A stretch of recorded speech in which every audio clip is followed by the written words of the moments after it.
Good morning, dear Ambassador Kozlowski, dear Professor Sharma, dear colleagues and dear friends.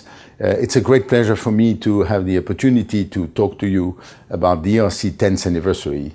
It's a very important celebration for this quite young institution, but actually we are really delighted that so many people around the world are willing to take some attention to this celebration. ERC has been a creation by the European Union in 2007 of a new type of institution to support research.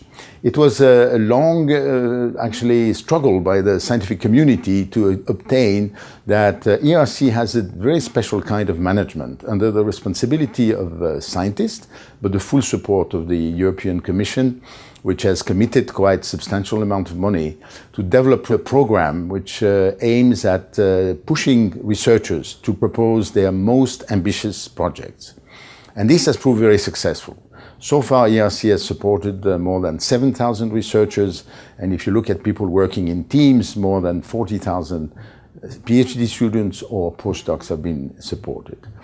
Of course, ERC is covering the whole Europe, and that's part of its mission is also to be totally open to the world. This is one of the mottos of Commissioner Moedas in his mandate, which is to develop three O's, open science, open innovation, and open to the world. And therefore, we are very consistent with this objective. And in this context, it's very important for us that we reach out also to other continents, not just to Europe. And I was very pleased in the context of the GRC with the Global Research Council, which was held in Delhi last year. Very successful event, that we had the opportunity to look forward to signing with India an implementing arrangement. Discussions are going on, and we hope it will be soon successful to make it possible for Indian researchers to actually come and visit some ERC teams and participate in this very successful research. So for us, it's of course an obvious case to look into, because India is definitely one of the powerhouse of science historically, but also developing very quickly. And therefore, that we have been able to start earnest discussion is a very important step.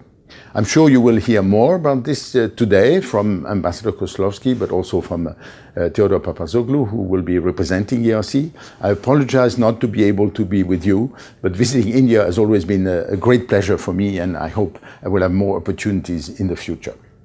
The objective is, of course, to get more Indian researchers to come to Europe, either as visitors for ERC teams or even considering themselves to apply for an ERC grant. And as you know, one of the features of ERC is making it possible for researchers to actually spend time in their own country, but also in Europe. The only obligation is to spend half the time in Europe. So I'm very hopeful that this discussion will be conclusive very soon, and I wish you a very efficient discussion and a very pleasant day. Thank you very much.